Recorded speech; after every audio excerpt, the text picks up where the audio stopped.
Olá pessoal, sejam bem-vindos. O objetivo dessa aula é nós revisarmos o que nós vimos na aula anterior e aprendermos o conceito de Creation Bytecode. Lembrando que o objetivo dessas aulas bônus é que vocês aprendam novos bytecodes e que verifiquem que a linguagem que nós escrevemos está de acordo com os princípios da Ethereum. Então a ideia, inclusive, caso você queira, você pode, a partir desses bytecodes que nós vimos na aula anterior, que nós ainda não codificamos, caso você queira, você já pode tentar codificar, uma vez que ele vai seguir a mesma lógica, são basicamente funções, conforme veremos aí, retomaremos nesta aula. Bem, para revisar, né, não quero que essa aula seja tão longa quanto a anterior, mas a anterior precisou, né, nós precisamos... Eu tive que passar para você conceitos aí para que vocês depois possam se virar sozinhos, né? Então hoje a gente já vai mais direto ao ponto aqui. Então o que a gente fez na aula anterior? A gente basicamente escreveu em bytecodes a lógica do runtime code. O runtime code, ele é aquela parte, aquilo que vem na tua cabeça quando você pensa no smart contract, no objetivo do smart contract que você está escrevendo. Nosso caso é um smart contract que retorna o número 42. Então a lógica para armazenar e para buscar esse valor e retornar ele é o runtime code.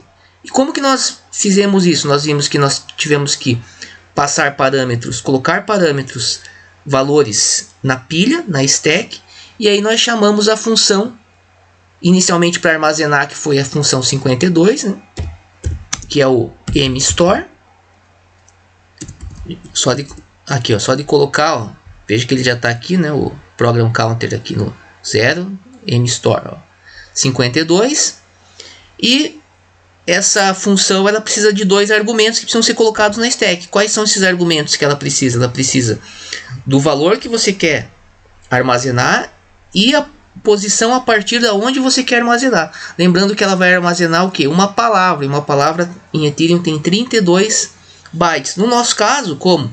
Se eu colocar um byte na stack e falar que é para armazenar a partir da posição 0, então esse 1 byte ele vai ser jogado lá para o final, conforme nós vimos aqui. Vamos lá então. Primeiro o 60, que é o push 1, ou seja, push 1 byte. Vamos ver hoje outro tipo. O valor que nós queremos colocar na stack, que é o 2A, certo? Agora 60, que é o push novamente, que é o próximo valor que eu vou pôr na stack, que vai ser o 00, que é a partir da posição. E agora o mStore. Então isso aqui, o que isso aqui faz? Apenas, né, coloca o valor 2A, que é o número 42, ocupando o 32º byte da palavra. Só que eu não quero só colocar este valor, eu quero fazer com que ele venha, né, ser retornado. Eu quero que o meu smart contract, que é o runtime code aqui, retorne o número 42, não simplesmente armazene o número 42.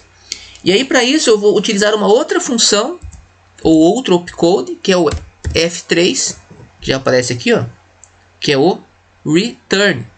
O return ele também recebe dois parâmetros. O primeiro parâmetro eu vou dizer para ele a quantidade, né, de bytes que eu quero, né, quantos bytes que eu quero, e o segundo parâmetro é a partir da onde, né, que ponto que eu vou ter isso. Então vamos fazer aqui. Então eu vou dizer para ele, no caso que eu quero 32 bytes que ele retorne, então eu vou colocar aqui 60. Preciso colocar 32, que é 20.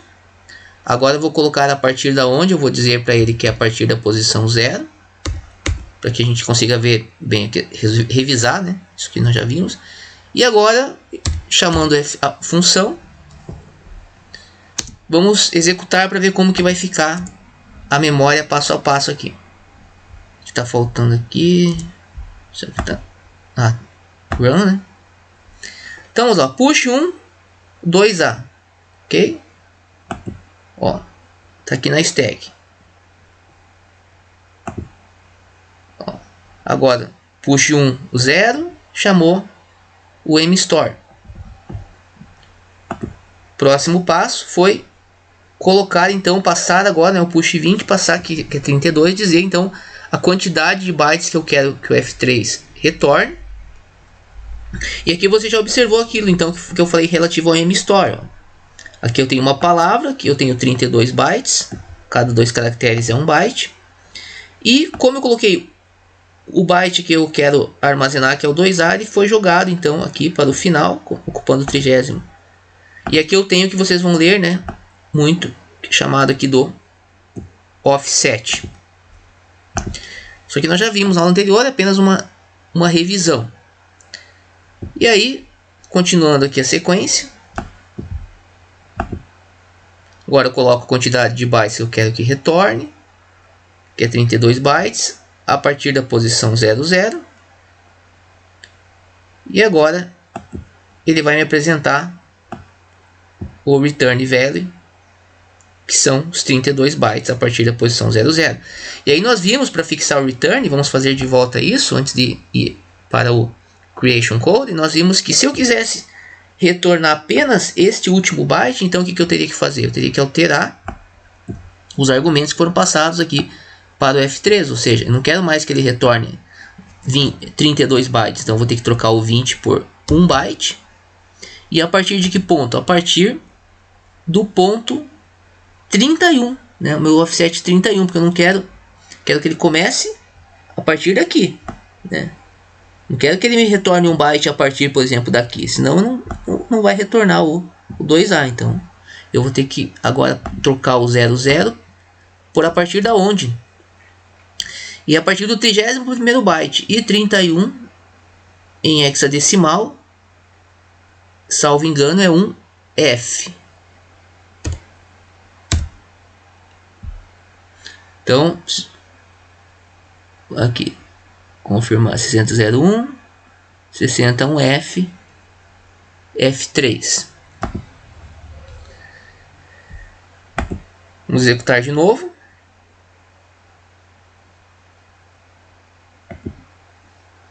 Colocou na stack. 2A. Stored. Agora colocou a partir da onde, né? A partir de onde que vai ser armazenado a palavra. Beleza. Agora, na stack, quantidade de bytes que eu quero retornar, 1 byte. A partir do ponto 1F.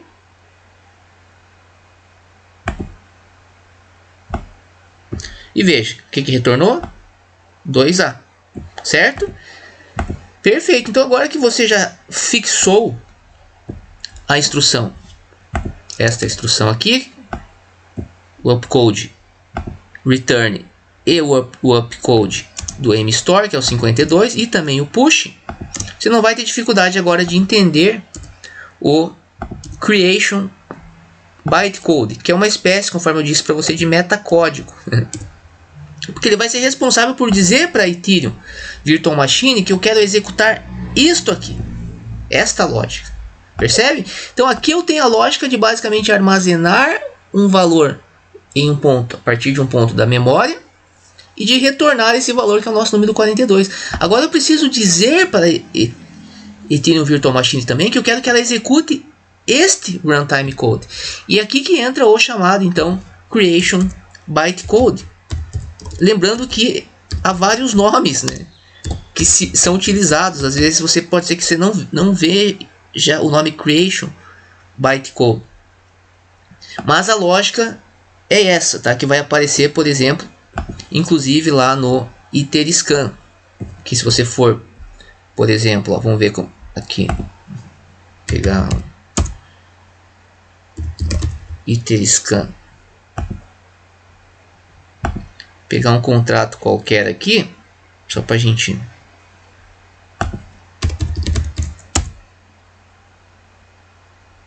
opa, acho que eu digitei errado.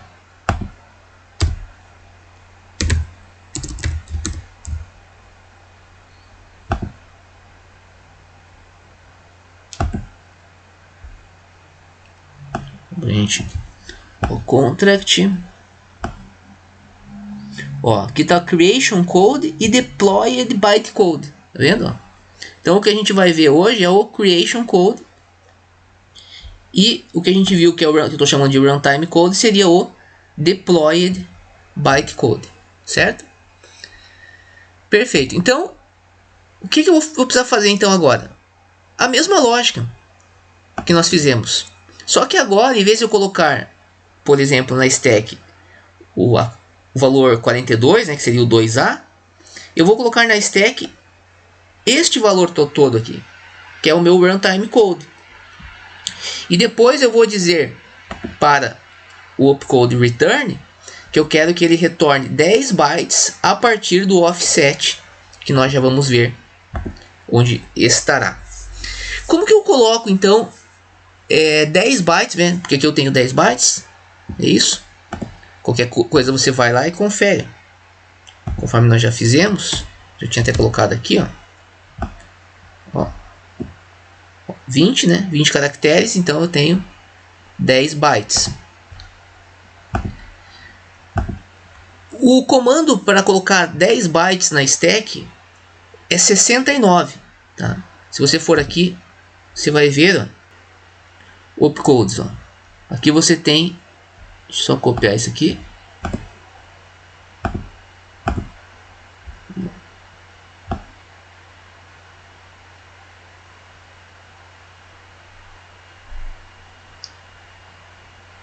Ó, tá vendo? 69 é push 10. Então, push place, né? Coloque 10 bytes na stack. Certo? Então agora eu preciso colocar 10 bytes. Eu usei antes o push. Eu usei o push 1, porque eu apenas coloquei o número 42, que era 1 byte apenas na stack. Agora eu preciso colocar 10 bytes, né, na stack. Então o que eu vou fazer? Então eu vou colocar aqui, já tenho o que eu quero colocar na stack, falta agora só colocar o 69, que é o push 10, ó. Certo? E agora é a questão, né? A partir de qual ponto, né, na memória? Mais uma vez, a partir do ponto 0. Então vai ser 60, 00. Ok? Então, beleza. E agora eu vou chamar a função, o 52, né, que é o mstore, que ele recebe duas funções. Então, nada diferente do que nós vimos. A única diferença é que agora, ao invés de colocar 1 byte na stack, que foi o número 42, agora estou colocando 10 bytes, que é o meu runtime code. E agora eu preciso passar os argumentos para a função return, para o opcode F3, dizendo para ele quantos bytes que eu quero que ele retorne e a partir de que ponto na memória. Bem, eu quero que ele retorne para mim, né, 10 bytes, é isso, né, que é o runtime code. Então eu vou colocar aqui 60, né,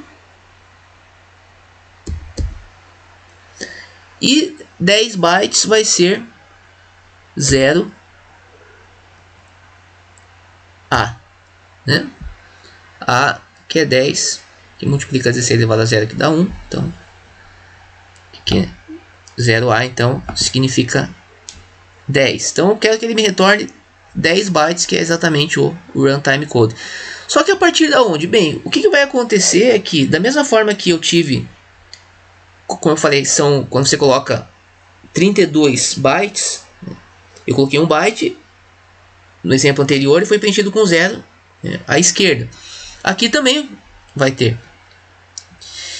Então agora, para eu pegar, eu quero pegar só o que? Eu quero pegar agora só os 10 últimos bytes. Então eu vou precisar ter um offset.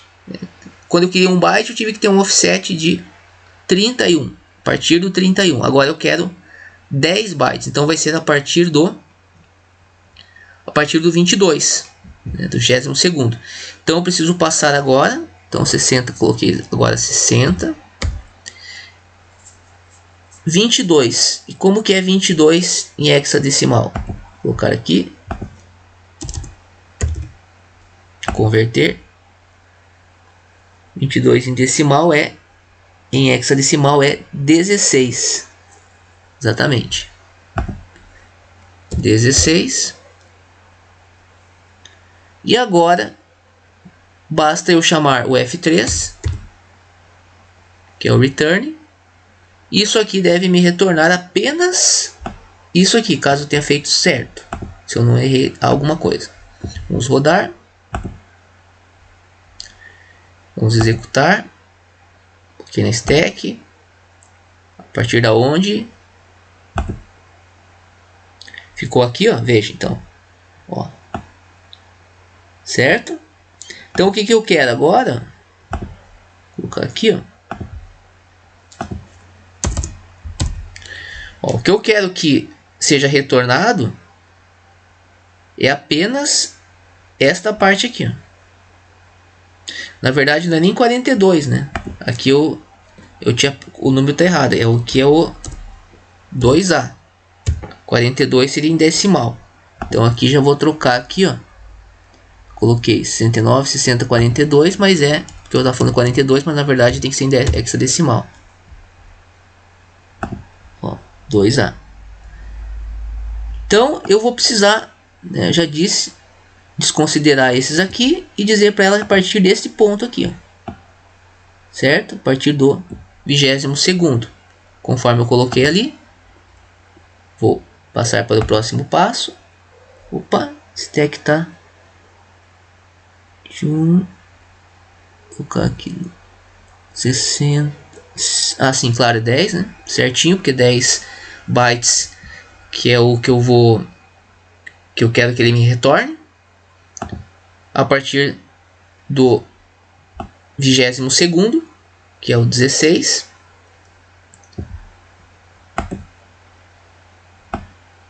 E ó, deu certo.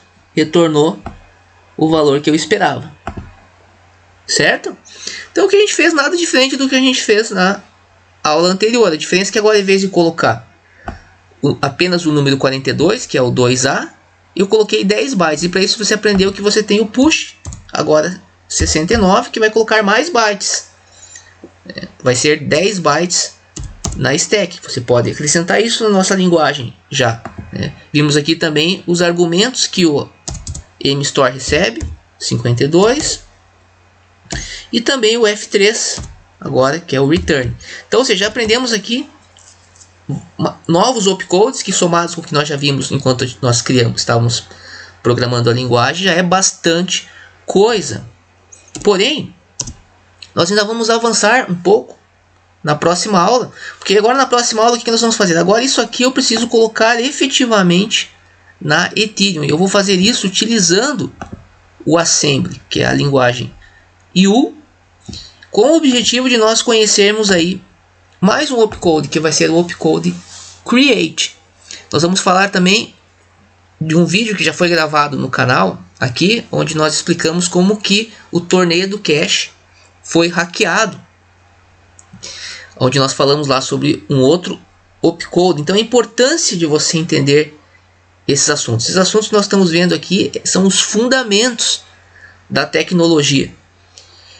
Certo? Então você, absorvendo bem esse conteúdo, você vai estar preparado aí para expandir o teu conhecimento com muito mais facilidade. Certo, pessoal? Então eu espero que tenha ficado claro aqui essas operações, né? Primeiro programamos a linguagem, agora entramos já no âmbito da Ethereum, vendo como que isso funciona, agora trabalhando com números hexadecimais, conhecemos novos opcodes que são de extrema importância. Então eu acredito que você já deve entender bem o funcionamento aí principal, né? Muita coisa já do funcionamento desta fantástica tecnologia. Então na próxima aula vamos aí agora realmente fazer o deploy, né, deste smart contract aqui, que contém o runtime code e o creation bytecode. E aí faremos também algumas considerações sobre outras questões, né, que é claro que há, né, ainda outras, nem como diz, há outros detalhes, tá? Mas nós que estamos indo aqui por partes e passando para você aquilo que de fato vai te ajudar a você avançar depois, inclusive por conta própria. Então é isso, pessoal. Nos vemos na próxima aula.